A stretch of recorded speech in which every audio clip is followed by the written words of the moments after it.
Ada aturan dalam ilmu hadis. Jadi di antara aturannya itu sebuah riwayat itu menjadi kuat meskipun asal usulnya riwayat yang lemah kalau menjadi perilaku sosial. Karena perilaku sosial itu menunjukkan didikan atau pendidikan atau tarbiyah dari leluhur sampai kita. Misalnya saling memaafkan. Itu hadis tentang persisnya saling memaafkan mungkin banyak yang masalah ketika teksnya ada yang sampai menyebut fatasofaha salaman. Bisa orang berdebat hukumnya salaman kayak apa, apalagi musim sekarang. Orang saling curiga untuk nggak salaman itu. Tapi apapun itu perdebatan dalam persisnya teks, jika diperkuat oleh perilaku sosial, maka hadis itu menguat menjadi baik. Saya cerita tentang hikmah syawalan sebagai amanat yang dipesankan di sini. Syawalan di Indonesia itu identik dengan minta maaf. Ya, jadi kalau id itu dari kosakata audun maknanya kembali. Setelah kita puasa 1 bulan, kita insya Allah ber-KTP surga lagi. Jadi kita tahu dulu Nabi Adam itu di surga. Beberapa anaknya juga lahir di surga, sehingga KTP kita ini sebetulnya KTP surga. Alamat tetap kita itu surga. Karena kita di dunia agak kacau itu, agak coro Jawa, agak bedigasan itu agak kacau. Terus status itu agak-agak hilang ini. Semoga agak hilang betul. Nah, dengan Ramadan itu status itu dikembalikan. Makanya banyak ulama mengatakan al-aid minal audi. Dari kata kembali, kita yang dulu penduduk surga, insya Allah barokahnya Ramadan yang diterima itu menjadi status penduduk surga lagi, disebut minal aidin. Kita kembali lagi ke fitrah, kembali lagi ke status kehambaan yang benar, sehingga kita layak menjadi ahli surga. Saya mulai dari status kehambaan. Memang untuk menjadi ahli surga itu kita tidak boleh menandingi Tuhan, menandingi kekuasaan Allah. Sehingga syarat dasar masuk surga itu harus abdullah, kita berstatus hambanya Allah. Disebut fadkhuli fi ibadi, masuklah dulu sebagai hambaku. Jadi kita berstatus sebagai hambanya. Baru setelah layak jadi hambanya, baru wadkhuli jannati, baru berstatus layak sebagai ahli surga. Jadi status kehambaan ini kita mantapkan dulu. Jangan ada status lain kita di depan Allah kecuali status kehambaan. Saya punya analogi dan itu saya ulang-ulang karena di antara ciri Quran itu mengulang-ulang sesuatu yang harus jadi pegangan. Saya ulang lagi, di antara ciri Quran itu mengulang-ulang sesuatu yang jadi pegangan. Jika kita belajar ilmu fisika atau ilmu apa saja, maka kita akan bicara materi sesuai statusnya. Jadi kita harus latihan untuk iman kepada Allah. Saya tanpa mengurangi rasa hormat, saya memberi contoh begini ya. Ini jam, materinya dari besi. Ini kertas, materinya ya kertas. Tentu secara fisik orang akan bilang jam ini lebih kuat timbang kertas. Dan itu pasti dibenarkan dari segi materi. Tapi kalau Anda beragama dan Anda tahu bahwa pengendali alam raya ini Allah Ta'ala, maka kamu akan bilang, terserah Gus Baha gitu. Bisa saja jam ini saya punya niat saya hancurkan, kertas yang lemah ini saya simpan. Sehingga jam tangan ini 5 menit lagi saya hancurkan sehingga benar-benar rusak. Sementara kertas ini saya simpan sampai bertahun-tahun awet. Nah, kira-kira seperti itulah ilmu manusia. Sesuatu yang kita sangka kuat, ternyata Allah punya rencana menghancurkan itu. Dan yang kita sangka lemah, ternyata Allah punya rencana untuk mengabadikan itu. Nah, di sini pentingnya iman, lahu maqalidus samawati wal ard. Hanya Allah yang mengendalikan semua. Jadi jangan mentang-mentang kita punya ilmu bahwa materi besi itu lebih kuat timbang kertas, terus kita pastikan bahwa besi lebih awet ketimbang kertas. Kita sisakan satu keyakinan, terserah Allah, terserah pengendalinya. Nah itu agama, bilang terserah pengendalinya itu agama. Ya mungkin tadi aja problem sinyal, saya ulang lagi. Ibarat saya ini megang jam tangan yang materinya dari besi. Ini kertas yang materinya lemah. Tentu kita akan bilang bahwa jam atau besi lebih kuat ketimbang apa? Kertas. Tapi Anda salah. Anda harusnya ngomong bahwa terserah pengendalinya. Bisa saja saya punya rencana menghancurkan besi ini sehingga 5 menit lagi hancur, dan saya ingin mengabadikan kertas ini, saya simpan di tempat yang aman. Nah, kira-kira agama itu bukan anti ilmu, sehingga agama boleh kamu mengatakan besi ini lebih kuat ketimbang kertas. Tapi harus kamu tambahi dari segi materi. Tapi kalau dari segi pengendalinya, maka kita jawab terserah Allah Subhanahu wa Ta'ala. Nah, ini di sini pentingnya beragama. Jadi meskipun Mars itu kayak apa kuatnya, bumi gunung kayak apa kuatnya, ternyata gunung yang kita kira kuat ternyata nyimpan magma yang potensi meledak. Yang gunung kecil yang kelihatan dari pasir kecil yang tidak berdaya ternyata nggak nyimpan magma, jadi nggak direncanakan untuk diledakkan. Itu, nah agama itu seperti itu yang disebut di surat Yasin misalnya, Allah itu siapa? Biyadihi malakutu kulli, yang dalam kendalinya itu semuanya di alam raya ini. Sehingga di kehidupan nyata juga sama. Ada orang yang nekuni ilmu ekonomi tapi miskinnya Masya Allah. Ada yang gobloknya Masya Allah tapi kaya. Ada kiai yang punya doa banyak, hidupnya biasa. Yang nggak punya doa kaya. Itu saya pernah baca di sebuah hadis qudsi. Ada riwayat begini, Nabi Musa ketemu Allah, ditanya, limadza, kata Allah, kenapa saya memberi rezeki orang yang bodoh? Ahmak itu orang yang bodoh sekali. Kadang tak ciptakan dia jadi orang kaya, dan yang pintar ekonomi kadang tak ciptakan jadi orang miskin. Si Nabi ini tanya, kenapa ya Allah? Supaya dia tahu yang mengendalikan rezeki itu saya, bukan ilmunya dia, katanya. Jadi banyak orang, misalnya kita yang pintar dipekerjakan orang yang nggak pinter, yang punya pabrik tidak pinter, mengerjakan orang yang pinter. Jadi ya kira-kira agama itu seperti itu. Sehingga dalam kita beragama itu yang paling ditekankan itu tawadhu. Tawadhu itu merasa sopan atau memang sopan betul. Kalau dalam Ihya disebut, jika Anda tidak bisa tawadhu secara rasa, tawadhulah secara ilmu. Saya ulang lagi ya, sekiranya Anda tidak bisa tawadhu secara rasa, tawadhulah secara apa? Ilmu. Karena ilmu itu akan abadi. Saya beri contoh begini, saya ini kan misalnya kiai di kampung saya atau di kecamatan saya. Saya mungkin bisa merasa hebat karena saya tokoh di sini. Tapi pastikan sebelum ada saya yang bernama Baha ini, agama sudah jalan. Dan di daerah lain yang nggak kenal saya juga agama sudah jalan. Betapa tidak pentingnya saya di kawasan-kawasan yang nggak butuh saya, atau di era yang sebelum ada saya. Nah, dengan ilmu seperti itu orang pasti tawadhu, karena dia tahu daerah yang nggak ada saya ternyata ya ada masjid, ada agama. Periode yang sebelum ada saya juga agama jalan. Sehingga kita tidak kumo luhur, wah kalau nggak ada saya agama nggak jalan. Zaman Wali Songo tidak ada saya agama ya jalan. Ekonomi juga gitu. Kalau Anda pakar ekonomi yang mensejahterakan rakyat, cara tawadhu itu kalau nggak bisa dengan rasa, dengan ilmu. Sebelum ada kamu banyak orang kaya, banyak orang yang nggak kenal kamu juga kaya. Banyak periode yang saat itu tidak ada Anda juga kaya. Berarti Anda ini tidak siapa-siapa. Makanya saya pernah didatangin seorang profesor, ini kisah nyata. Gus, sebetulnya saya dengan bapak saya itu pinter mana? Bapak saya itu tidak tamat SD, tapi saya bisa profesor. Saya ini profesor, anak saya naik kelas saja sudah senengnya bukan main. Artinya ini orang bodoh bisa menciptakan orang pinter, yang orang pinter kesulitan menciptakan orang pinter lagi. Nah, kalau kita tidak bisa tawadhu secara rasa, tawadhulah secara ilmu.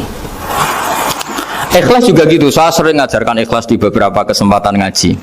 Kalau Anda tidak bisa ikhlas secara rasa, ikhlaslah secara ilmu, pasti bisa, bukan mungkin bisa, pasti bisa. Secara ilmu. Makanya di Quran disebut fa'lam annahu la ilaha illallah. Ilmu, fa'lam itu dari kata ilmu. Saya beri contoh, saya mulai kecil sampai sekarang saya sekitar umur 50 tahun. Mulai kecil sampai sekarang itu ya bilang kalau kertas ini putih. Itu ya ada yang gaji, ada yang bayar, tapi saya selalu bilang kertas ini putih. Yang hitam ya saya katakan hitam, yang merah saya katakan merah. Kenapa? Karena itu fakta. Saya ulang lagi, karena itu fakta. Sehingga saya untuk mengatakan putih tidak perlu ada yang bayar. Sehingga ketika kita latihan sholat, latihan ibadah dan mengakui Allah itu sebagai Tuhan kita, kita akan malu. Loh, faktanya Allah itu kan Tuhan. Mau mengatakan fakta kok minta upah, ini gimana? Kita mengatakan Allah Tuhan itu sama dengan mengatakan kertas ini putih. Sama-sama itu fakta. Sama seperti saya mengatakan Pak Jokowi itu presiden kami. Itu kan fakta. Masa nunggu kalau dikasih BLT katakan presiden, kalau enggak ya enggak. Itu kan ribet jadi. Pak Manut misalnya rektor UGM, mbok saya enggak digaji di sana atau enggak kerja di sana, bilang kalau beliau itu rektor. Pak Ganjar gubernur Jawa Tengah, mbok saya dikenal apa enggak, ya beliau tetap gubernur. Lama sekali kita mengatakan fakta itu ikhlas. Ikhlas artinya enggak minta apa-apa, karena kita ingin ngomong sesuai fakta. Nah Allah Tuhan itu fakta gitu. Nah kenapa untuk mengatakan Allah Tuhan nunggu? Bah, saya ini Tuhan kamu. Ya nunggu dulu Gusti, kalau engkau masukkan kami ke surga, engkau Tuhan. Kalau enggak ya enggak jadi. Tidak bisa seperti itu. Ya Allah tetap Tuhan. Nah, kalau Anda tidak bisa ikhlas secara rasa, ikhlaslah secara ilmu. Ilmu ya tadi kita akan selalu bilang yang putih putih, yang hitam hitam. Makanya ini pentingnya ilmu. Tawaduk juga gitu. Kalau Anda ditakdir orang yang GR, yang gede rumongso, ditakdir orang yang kumo luhur, secara rasa bisa dilawan secara ilmu.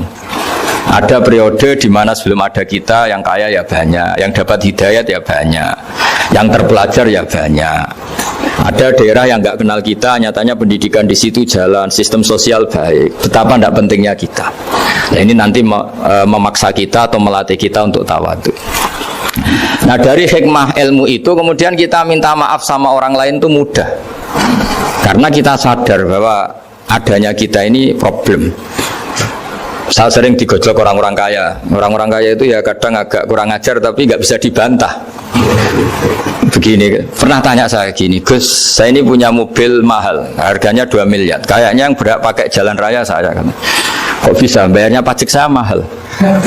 Sehingga kayaknya paling pantas saya. Yang naik ontel itu kan nggak bayar pajak, harusnya nggak boleh pakai jalan gitu. Terus saya bilang, mbah-mbahnya yang naik ontel itu pejuang, bapak kamu enggak, kata saya. Kamu nggak warisnya, kata saya. Artinya ada teori dalam kitab hikam itu kitab tasawuf dalam pesantren. Itu kebaikan saja di soal. Misalnya begini, kita ini bangga sebagai urip yang tertib, hidup yang tertib di kantor, di tempat-tempat pekerjaan. Tapi kalau itu semua terjadi, kalau ada kecelakaan di jalan itu nggak ada yang nolong langsung. SAR paling efektif, tim penolong paling efektif ya orang-orang nganggur itu. Orang-orang yang di jalan-jalan di perapatan itu kalau ada kecelakaan langsung nolong. Itu nanti ambulan itu yang kedua, ketiga, yang nolong pertama ya orang-orang yang nganggur-nganggur di jalan itu. Ada orang tersesat nolong. Maka ketika seorang sahabat tanya, ya Rasulullah, kalau engkau melarang kita jagongan di jalan, itu kita tidak bisa. Tapi kata Nabi, ya silahkan saja, tapi adu hak kotorik, hak kamu di jalan itu datangkan. Apa itu? Ya kamu bisa amar ma'ruf nahi mungkar. Coba kalau di terminal, di tempat publik banyak orang yang soleh, itu nanti copet ya sungkan. Yang mau jambret ya sungkan, karena yang di situ orang-orang soleh. Nanti yang nggak sholat juga sungkan, karena yang di situ banyak yang sholat. Jadi kenyamanan orang pergi jauh di tempat-tempat sepi itu ya barokahnya orang-orang nganggur terus ngaji, wah nengkono masih rame, ada orang yang di perapatan, di pertigaan. Bayangkan kalau ini orang-orang soleh, pasti itu nyaman karena wilayah publik dihuni orang-orang yang soleh. Tapi orang pasti bilang itu nggak tertib. Kita inginnya hidup ya tertib di kantor atau yang suka di masjid, di masjid. Tapi kalau itu terjadi, itu nggak ada tim SAR gratis yang setiap saat kalau ada orang kecelakaan nolong. Makanya dalam makalah hikam itu paling masyhur diantaranya itu, manusia itu siapa? Manusia itu mangkanat mahasinuhu masawiyah, fakih falatakun masawihi masawiyah. Manusia itu orang yang saat baik saja ada salahnya, apalagi pas salah. Jadi kalau kamu punya toko lagi laris dan saat laris itu Anda ngerumat keluarga Anda melakukan kebaikan pada keluarga Anda, pasti ada toko lain yang termahjubkan, yang tersingkirkan. Makanya saya pernah diskusi sama kiai besar, guyonan sama saya. Kita kalau kiai besar sebaiknya kalau diundang di musala kecil datang apa enggak? Kata kiai yang satu, jangan datang Gus, itu jatahnya kiai kecil. Terus kata yang satu, datang Gus sebagai bukti tawaduk bahwa kita kiai besar pun mau diundang yang kecil. Akhirnya kita ini ya kadang datang kadang enggak, karena kadang kita enggak datang supaya jatah rezeki kiai kecil enggak terambil. Kadang ya mau datang supaya dikira tawaduk. Makanya kalau seorang profesor sering terubah di bawah itu ya kasihan yang S1, SPDI itu kan nanti gak jadi bintang kalau profesornya sering turun. Kalah terus itu. Jadi kadang-kadang itu orang itu harus berpikir secara ilmu, jangan rasa terus. Jadi itu ilmu. Jadi semua yang kebaikan yang kita lakukan itu secara ilmiah bisa diperdebatkan. Ada orang senang ngomong serius supaya bangsa ini maju. Tapi bapak saya itu pesan saya, kamu kalau ngiyai itu jangan sering ngomong serius kan. Masyarakat sudah capek mikir utang, mikir keluarga. Udah gitu sowan kiai dijak ngomong serius lagi nanti capek kan. Sehingga kiai-kiai dulu itu kalau ketemu orang ya guyon terus. Karena tahu masyarakat sudah capek, sudah banyak yang takut tanggal kredit gitu. Sudah takut tanggal kredit, takut problem sowan kiai diancam neraka lagi, itu kan ketakutan berkali-kali. Jadi makanya ini kan kebaikan itu dievaluasi karena kita tidak nabi, tidak wali. Jadi kalau kata hikam itu apa yang Anda kira baik itu ada masalah. Apalagi sedang masalah. Saya sering cerita ada orang suami istri harmonis sekali. Itu tanyakan ibunya, pasti mulai gak peduli dengan ibunya karena terlalu harmonis dengan istri. Itu pasti bukan mungkin lagi. Jadi jangan tanya istrinya, tanya ibunya. Oh, jok nikah lupa saya, ngalor ngidul sama istrinya. Tanyakan temannya, wah itu jok nikah lupa temennya. Tapi yang baik sama teman, tanyakan istrinya, jatah belanja untuk ngopi. Ya begitu terus itu. Jadi siklus sosial itu. Nah, di sini pentingnya saling minta maaf karena dalam kebaikan kita pasti ada kesalahan. Ketika karir kita baik di pemerintahan maupun di kampus, pasti dengan sendirinya ada yang agak tersingkirkan. Meskipun itu sudah hukum alam, tapi apapun itu kita harus minta maaf. Makanya banyak saya sering cerita berkali-kali. Dulu itu ada dua nabi yang seangkatan, itu luar biasa debat ilmiahnya, tapi debat baik. Mulai dulu ya ada polemik itu ya mulai dulu ya ada. Yang Nabi Yahya itu suka berkawan orang-orang soleh. Kalau ditanya kenapa kamu berkawan orang-orang soleh, ya enak lah, karena berkawan orang soleh. Yang Nabi Isa sering berkawan orang-orang yang nggak jelas. Ditanya kenapa Anda suka berkawan orang-orang yang nggak jelas? Innama ana tabibun udawil mardo. Nabi dan kiai itu ibarat dokter, ya tentu menyembuhkan yang sakit. Kalau Anda seorang dokter pasti neliti daerah-daerah pandemi, masa neliti daerah sehat? Nah, jadi dulu bapak wasiat ke saya gitu, kowe nak dadi kiai kayak bengkel. Jadi kiai itu kayak bengkel, kalau nggak siap dadani orang nggak jelas ya jangan jadi kiai kan.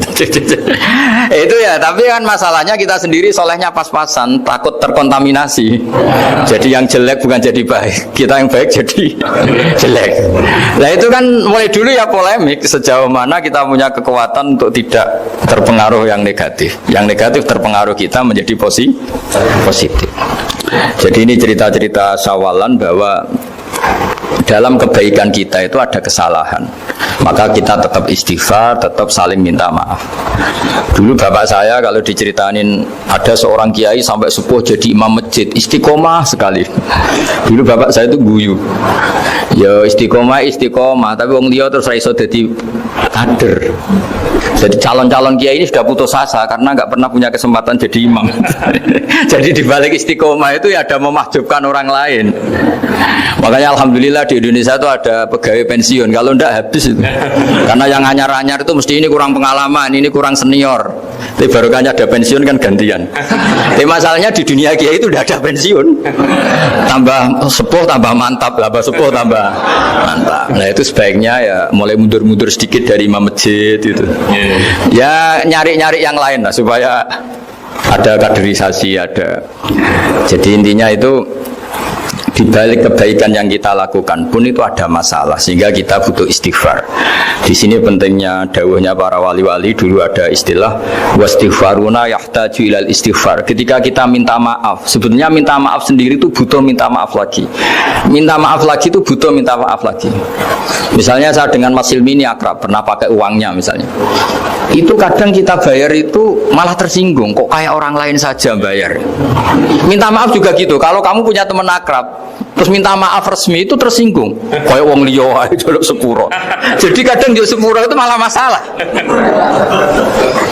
Itu kan sama, kamu punya teman akrab terus kalau mau main assalamualaikum sakit masuk nopo boten angsal boten boleh nggak main, itu mesti teman kamu tersinggung, kok kayak orang lain saja. Artinya ketika Anda merasa benar karena protokoler ketika masuk ke teman, ternyata itu salah. Teman kamu maunya nggak protokoler karena sudah akrab. Tapi ketika kita merasa akrab, ternyata selonang-selonang dianggap problem, kita tidak pernah tahu. Nah di sini kata ulama-ulama, minta ampun itu kebutuhan manusia, karena dalam kebaikan kita pasti ada kesalahan. Makanya disebut wastighfaruna yahtaju ilal istighfar. Kita selalu diajari Rabbana dzalamna anfusana, ya Allah kita ini selalu mendolimi diri kita sendiri. Jadi saat kita baik pun ada unsur kesalahan. Yaitu tadi, kalau Anda jadi orang pasti ada yang termahjubkan. Kalau Anda kiai besar atau profesor atau pejabat turun ke bawah, ya kalau gubernur turun terus ya bupati gak jadi bintang kan. Kalau saya kiai besar misalnya turun terus ya kiai kampung itu ya kasihan. Saya pernah diundang Manakipan tidak datang itu kiai kecil bilang matur nuwun Gus gak teko, aduh iwake gak untuk saya katanya.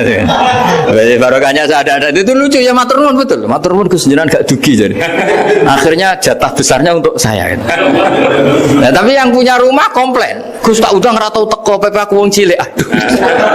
Nah ini saya harus mendahulukan versi Soibul Bait yang punya rumah apa versi kiai yang termahjubkan. Artinya pilihan apapun saya harus istighfar karena ada saja unsur salahnya. Ya makanya ini kan, makanya ya saya minta UGM juga sering undang saya terus, nanti dikira karena kampus besar Gus Wak mau juga keliru lagi. Kalau 1-2 kali mungkin boleh, kalau keseringan ya gak boleh, nanti itu dikira saya maunya hanya sama kampus besar, padahal saya sama RT ya sering datang juga. Nah ini yang terakhir saya bacakan teks otoritatif sebagaimana janji saya. Kata Rasulullah SAW di sebuah hadis, ini terakhir nanti supaya nggak lama-lama saya juga punya wadhifah. Ada orang itu punya hutang itu ya hutang, memang hutang. Singkat cerita orang itu tidak bisa bayar sampai akhirat. Dan aturannya Allah, orang yang punya hutang tidak bisa bayar ini harus diaudit, harus diselesaikan di akhirat. Kalau tidak bisa diselesaikan di dunia, diselesaikan di akhirat. Walhasil akhirnya di akhirat itu ditagih dan tidak mampu bayar. Karena di akhirat sudah tidak ada kredit, tidak ada ATM, tidak ada apa saja. Terus kata Allah, solusinya kebaikan kamu dikasihkan yang ngutangi. Ternyata kebaikan dia tidak cukup juga. Bayarnya apa? Kejelekan yang ngutangin dikasihkan yang utang. Kayak apa celakanya? Kebetulan yang ngutangi salahnya banyak, ini kan repot. Tapi Allah itu tidak suka kalau ada orang mukmin yang satu saudara kemudian masuk neraka karena saudaranya ini. Kata Allah, jika ini masuk neraka berarti disebabkan komplain atau ketidakikhlasan temannya yang mukmin. Masa orang mukmin menyebabkan mukmin yang lain masuk neraka? Allah tidak ingin. Makanya diantara nikmatnya beragama itu ukhuwah, persaudaraan. Baik persaudaraan atas nama iman atau atas nama kebangsaan atau atas nama kemanusiaan. Akhirnya si yang ngutangi ini tadi, jangan dibahasakan kreditur, nanti kita kayak bank, yang ngutangin lah nanti. Ya bahasa gampangnya yang ngutangin, karena tidak semua orang ngutangnya sama bank.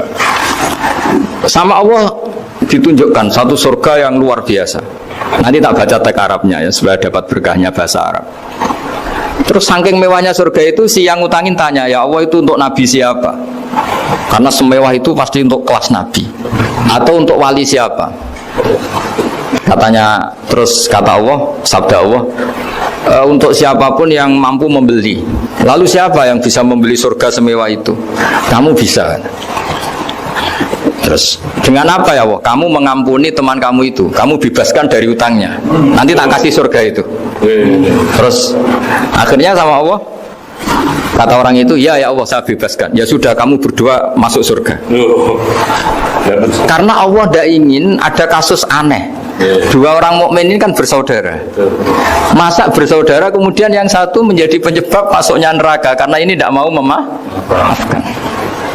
Artinya kalau kita syawalan itu harus benar-benar mau memaafkan. Karena kalau tidak, Anda menjadi penyebab teman kamu masuk neraka. Jadi kita janganlah jadi orang mukmin yang menjadi problem bagi saudara kita. Jadi makanya saya itu berharap ada wali utang saya tidak bisa bayar karena ini masih dibela-belain Allah ini. Karena Allah nggak ikhlas kalau ada walinya masuk neraka. Jadi kalau ada wali utang kamu itu utangin saja, doain nggak bisa nyaur, no? Nggak bisa bayar. Nanti ini akan dibela-belain Allah di akhirat. Karena wali ini nggak pantas masuk neraka. Ya, jadi kalau ada wali utang kamu mau bayar sudah, Anda tidak usah bayar, nanti di akhirat saja. Gitu. Lah yang ribet kalau yang kamu utangin dia ahli neraka, kamu nagihnya disuruh masuk neraka. Nah, itu ribet itu. Sudah utang dia ahli neraka. Ya tak baca teksnya supaya ini ada di kitab Ihya halaman 197 juz 2. Status hadisnya waqala sahihul isnad, kata Imam Hakim hadis ini sahihul isnad.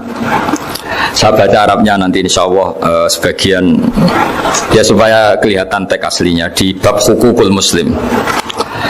Nama Rasulullah sallallahu alaihi wasallam jalisun ifdhika hatta badat sanayahu. Nabi ketika santai-santai duduk tahu-tahu tertawa sampai gigi depannya itu kelihatan. Jadi tertawa sangat sampai gigi depannya kelihatan. Yang notabene beliau sering hanya senyum, kali ini tertawa betul sampai gigi depannya kelihatan. Faqala Umar radhiyallahu anhu ya Rasulullah bi abi anta wa ummi malladhi adhakaka. Apa yang bikin kau sampai tertawa seperti itu? Qala rajulani min ummati jasaya baina yaday rabbil izzah. Dua lelaki dari umatku sama-sama sungkeman nuntut keadilan di depan Allah. Jasaya itu sungkem, duduk bersimpuh itu kalau dalam bahasa Arab itu apa? Namanya jasiyah. Faqala ahaduhuma ya rabbi khudli madlamati min hadza.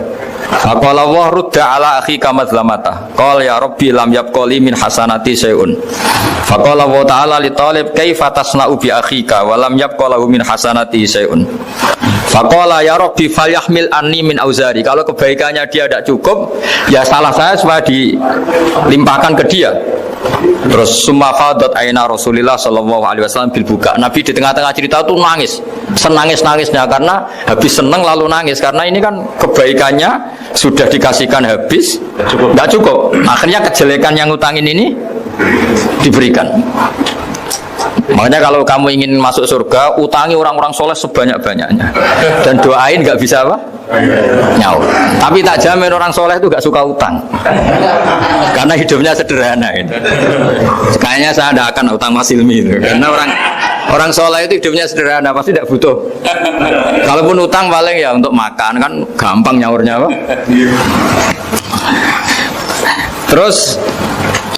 Terus kata Rasulullah faqala inna dzalika yaumun azimun yauma yahtadun nasu fihi ila yuhmala anhum min auzarihim. Terus fayaqulu Allah taala lil mutadzallim irfa basarak. Coba kamu lihat yang di sana itu ada apa? Fanzur fil jinan, coba surga itu kamu lihat.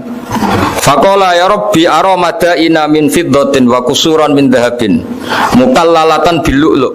Saya melihat surga yang begitu mewah, semuanya bertatahkan intan, semuanya materinya dari emas, bertatahkan intan. Lalu li ayyi nabiyyin hadza? Itu untuk nabi siapa? Terus awli ayyi siddiqin awli ayyi syahidin. Terus qala Allah hadza liman a'tas saman. Itu untuk siapa saja yang mampu beli. Qal ya rabbi wa may yamliku dzalik? Siapa mampu beli surga semewah itu? Terus kata Allah anta tamliku, kamu bisa. Qal bimadza ya rabbi, dengan apa? Qal bi afwika an akhika. Cukup kamu memaafkan saudaramu. Jadi kalau maafkan tidak pakai uang itu kurang seru. Yang seru itu punya teman utang 1 juta dimaafkan.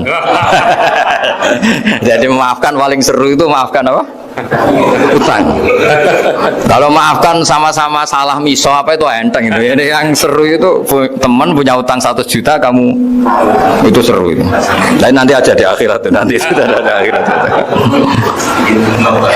Ya nanti notanya di bawah kalau gitu. Ya, bi afwika anakhika. Jadi surga semewah itu maharnya atau harganya cukup memaafkan saudara kamu. Terus qala ya Rabbi qad afautu anhu. Sudah Gusti, sudah sekarang saya maafkan. Fayaqulu wa ta'ala khud biyadi akhika fa'adkhilhul jannah. Ya sudah, sekarang kamu berdua sama-sama masuk surga. Karena ini orang soleh, nggak pantas masuk neraka. Yang punya utang ini nggak pantas masuk neraka. Dan ini yang ribet kalau yang utang ya ahli neraka, yang utang ya ahli neraka. Ngapain debat utang? Wong kamu sudah ahli neraka. Hanya tanpa kasus utang pun sudah jatah neraka. Ini ribet kalau ketemu orang-orang yang jatahnya ada di surga.